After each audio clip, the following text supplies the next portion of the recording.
Breaking news కూకట్పల్లిలో private hostels నిర్వాహకులు రెచ్చిపోతున్నారు. KPHB కాలనీలో హాస్టల్ ఓనర్ల ఓవర్ యాక్షన్ మామూలుగా ఉండట్లేదు.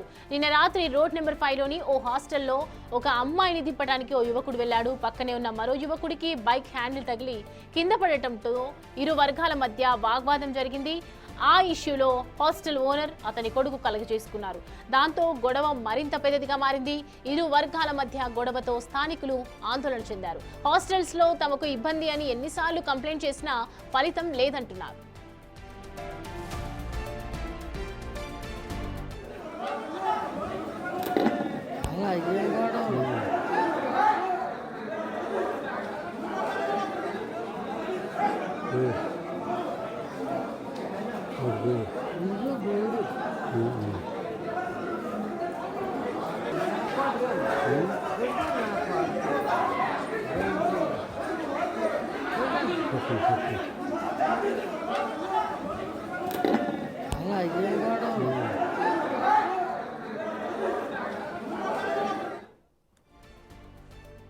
ఇదే అంశానికి సంబంధించి పూర్తి డీటెయిల్స్ అందించడానికి మా ప్రతినిధి సాగర్ మనకి అందుబాటులో ఉన్నారు. సాగర్, అసలు హాస్టల్ దగ్గర ఎందుకు అంత రచ్చ జరిగింది? ఒక అమ్మాయిని దింపడానికి వెళ్ళినటువంటి యువకుడు ఏం చెప్తున్నాడు? అసలు ఏం జరిగింది? ప్రస్తుతం ఏంటి డీటెయిల్స్? హైదరాబాద్ కేపీహెచ్బీలో హాస్టళ్లకు అడ్డు అదుపు లేకుండా పోతుంది. రోజు ఏదో ఒక వివాదంలో ఈ హాస్టళ్ళు ఉంటున్నాయి. హాస్టల్లో ఉన్నటువంటి యువత బయటికి వచ్చి కొంత గందరగోళ వాతావరణం సృష్టించడం, గతంలో కూడా రెసిడెన్షియల్ ఏరియాలో ఈ హాస్టల్ ఉండడం వల్లనే ఇలాంటి పరిస్థితులు వచ్చినట్లు కూడా తెలుస్తుంది. ఒకసారి మనం చూడవచ్చు, ప్రస్తుతం మనం కేబీహెచ్పీ కాలనీలో ఉన్నటువంటి హాస్టల్స్ ఉండే ప్రదేశంలో ఉన్నాం. ఇక్కడ చూస్తే ఒక్క గల్లీలో మొత్తం దాదాపు 10-15 హాస్టళ్ళు కనిపిస్తున్నాయి. రెసిడెన్షియల్ ఏరియా అయినప్పటికీ ఇందులో నిబంధనలకు విరుద్ధంగా ఈ హాస్టల్ ఉండడం వల్లనే ఈ తరహా ఘటనలు జరుగుతున్నట్లు కూడా తెలుస్తుంది. నిన్న రాత్రి జరిగిన ఘటనకు సంబంధించినటువంటి ఇదే ప్రాంతంలో జరిగింది. నిన్న సీసీ కెమెరాల్లో కూడా ఇక్కడి నుంచి ద్విచక్ర వాహనంపై ఒక అబ్బాయి వచ్చారు. సో వాళ్ళు ఒక వ్యక్తిని, హాస్టల్లో ఉండేటువంటి వ్యక్తిని ఢీకొట్టడంతో అతనికి కొంత చేయికి గాయాలైనట్లు కూడా తెలుస్తుంది. అనంతరం కొంత గందరగోళ వాతావరణం, హాస్టల్లో ఉండేటువంటి వారంతా కూడా బయటికి రావడం, వాళ్ళంతా కూడా వారిపైన నిలదీసే ప్రయత్నం చేయడం, వాళ్ళని అడ్డుకునే ప్రయత్నం. వెంటనే పోలీసులకు సమాచారం ఇచ్చడంతో పోలీసులు కూడా రంగప్రవేశం చేసి దానికి సంబంధించినటువంటి వివరాలన్నీ తీసుకున్నారు. సో ఇరు వర్గాలకు కూడా ఫిర్యాదులు చేసుకున్నాయి. వాళ్ళందరినీ అదుపులోకి తీసుకొని విచారిస్తున్నారు పోలీసులు. అయితే ఇక్కడ హాస్టల్లో ఉండేటువంటి వ్యక్తి, గాయాలైన వ్యక్తి ఉన్నాడు. ఒకసారి అసలు ఏం జరిగిందన్న విషయం తెలుసుకుందాం. మనం ఒకసారి ఈ వ్యూని చూస్తే ఈ కాలనీలో మొత్తం ఒక దాదాపు 10-15 హాస్టల్స్ మనం చూస్తే అన్ని Krishna hostel, Balaji hostel, Sri comfy hostel, జతిని లగ్జరీ మెన్స్ పీజీ. సో ఇవన్నీ కూడా హాస్టల్లో ఎక్కువగా ఉండడం, ఇక్కడ ఉన్నటువంటి ద్విచక్ర వాహనాల పార్కింగ్ విషయంలో కూడా గతంలో అనేక వివాదాలు జరిగినాయి.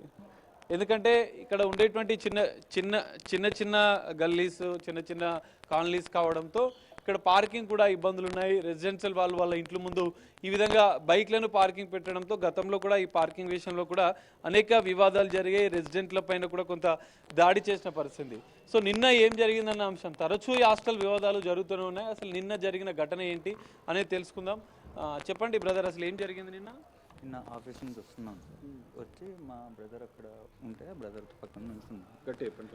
పక్కన నుంచుంటే సడన్గా 2 వీలర్ బైక్, బుల్లెట్ బైక్, ఒక అబ్బాయి ఒక అమ్మాయి వచ్చేసారు, కొట్టారు. అక్కడ నుంచి అక్కడ దాకా లాక్కెళ్ళారు. నేను పక్కన పడిపోయాను. నన్ను ఎవరో చూసుకోకలా బండి అను వాళ్ళిద్దరు కూడా పడిపోయారు. సో వాళ్ళిద్దరు పడిపోతే వాళ్ళని లేపడానికి అక్కడ ఉన్న వాళ్ళు, చుట్టుపక్కల వాళ్ళు వచ్చారు. ఇంతలోకి మా తమ్ముడు వీళ్ళందరూ చూసి నన్ను లేపి పక్కన నుంచో పెట్టారు, హాస్పిటల్కి తీసుకెళ్ళారు. అంతే సార్.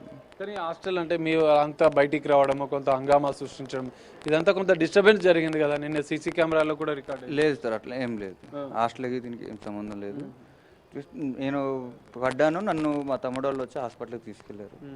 అంతే మించి ఏం జరగలేదు. తర్వాత ఇప్పుడు నన్ను హాస్పిటల్లో జాయిన్ చేసి వచ్చిన తర్వాత 100కి కాల్ చేశారు. రెగ్యులర్గా ఇలాంటి ఇష్యూస్ జరుగుతున్నాయి కేబీహెచ్పీ ప్రాంతంలో హాస్టల్ల వద్ద. సో ఇక్కడ కూడా పార్కింగ్ సంబంధించిన ఇబ్బంది ఉందని చెప్పి స్థానికులు చెప్తున్నారు. నేను రీసెంట్గా వచ్చాను సార్, నేను వచ్చి 1 వీక్ అవుతుంది, రీసెంట్గా జాయిన్ అయ్యాను. నాకు ఎంతగా ఐడియా లేదు. సో ఇది పరిస్థితి. నిన్న ఒక యువకులు బైక్ పై రావడం, తనని ఢీకొట్టడం, తన చేయికి గాయాలైనట్లు కూడా చూపిస్తున్నాడు. సో దీనిపైన కూడా ఇరు వర్గాలు పోలీసులకు ఫిర్యాదు చేశారు. సో ఇద్దరికి సంబంధించినటువంటి స్టేట్మెంట్ తీసుకొని దీనిపైన కేపీహెచ్పి పోలీసులు అయితే ఇంకా దర్యాప్తు చేస్తున్న పరిస్థితి కనిపిస్తుంది. ఏది ఏమైనా ఇక్కడ హాస్టల్స్ కేపీహెచ్పి పరిధిలో ఈ హాస్టల్స్ ఎక్కువగా ఉండడం, ప్రతి గల్లీలో పదుల సంఖ్యలో దాదాపు వందలాది వేలాది హాస్టల్ మనకు కూకట్పల్లి కేబీహెచ్పి ప్రాంతాల్లో కనిపిస్తున్నాయి. గతంలో వాళ్ళ ఇంటి ముందు రెసిడెంట్లు ఈ కాలనీలో హాస్టల్స్ ఎక్కువగా ఉండడం, మనం చూస్తున్నటువంటి ఈ బిల్డింగ్లు కూడా దాదాపు 3-4 అంతస్తుల్లో ఉంటుంది. దాదాపు వందలాది మంది యువత ఇందులో ఉంటారు. సో వారంతా కూడా వర్కింగ్ మెన్స్ ఉండొచ్చు, రకరకాల ఉద్యోగాలు చేస్తుంటారు. వాళ్ళంతా కూడా వారి బైక్స్ అన్ని ఇక్కడనే పెడుతుంటారు. అయితే ఇక్కడ పక్కనే ఉండేటువంటి రెసిడెంట్లకు ఇబ్బందులు జరుగుతున్నాయని చెప్పి గతంలో ఫిర్యాదు చేశారు. ఈ పక్కనే ఈ కాలనీకి సంబంధించినటువంటి సమీపంలోనే మరో హాస్టల్లో రీసెంట్గా ఒక వివాదం జరిగింది. ఆ పార్కింగ్ తన ఇంటి ముందు హాస్టల్ సంబంధించినటువంటి యువత పార్కింగ్ పెట్టడంతో వివాదం తలెత్తింది. అందులో ఆ దంపతుల పైన కూడా యువత దాడి చేసిన పరిస్థితి. ఇదే తరహాలో కొంత హంగామా సృష్టించారు. ఏదైనా చిన్న వివాదం జరిగినా కూడా స్ట్రీట్ గొడవలాగా మారుతున్నాయి. వీధి రౌడీల్లాగా ఇక్కడ ఉన్నటువంటి వారంతా కూడా బయటికి వచ్చి కొంత గందరగోళ భయాందోళన వాతావరణాన్ని సృష్టిస్తున్నట్లుగా కూడా స్థానికులు ఆరోపిస్తున్న పరిస్థితి. మరి కమర్షియల్గా ఉండాల్సినటువంటి హాస్టల్స్ రెసిడెంట్స్ కాలనీలో పెట్టడము, దీనిపైన కొంత వివాదాలు తలెత్తుతున్నాయి. మరి పోలీసులకు ఇప్పటికైనా గతంలో కూడా అనేక మార్లు ఫిర్యాదు చేశారు. ఇటు ట్రాఫిక్ పోలీసులే కావచ్చు, ర్యాండల్ పోలీసులే కావచ్చు, కేసులు నమోదు చేస్తున్నారు. అనంతరం అవి సమస్య మాత్రం పరిష్కారం కావడం లేదు. మరి ఇప్పటికైనా పోలీసులు ఏం చేస్తారు, దీనిపైన ఎలాంటి చర్యలు తీసుకుంటారు, మరి హాస్టళ్లకు ఈ రెసిడెంట్లకు ఉండేటువంటి ఇబ్బందులు శాశ్వత పరిష్కారం ఉంటుందా, ఏం జరుగుతుంది అనేది మాత్రం చూడాలి. ఖచ్చితంగా హాస్టళ్లపైన చర్యలు తీసుకోవాలి అని చెప్పి స్థానికులైతే డిమాండ్ చేస్తున్న పరిస్థితి కనిపిస్తుంది. Soumya. Right Sagar, thanks updates. Right, మొత్తానికి చూస్తున్నాం కదా, ఒకవైపు హాస్టల్స్ అండ్ రెసిడెంట్స్ కలిసి ఉండేసరికి ఎప్పుడు గొడవలు జరుగుతున్నాయి. ఖచ్చితంగా దీనికి సంబంధించి శాశ్వత పరిష్కారం చూపాలని ఒకవైపు స్థానికులైతే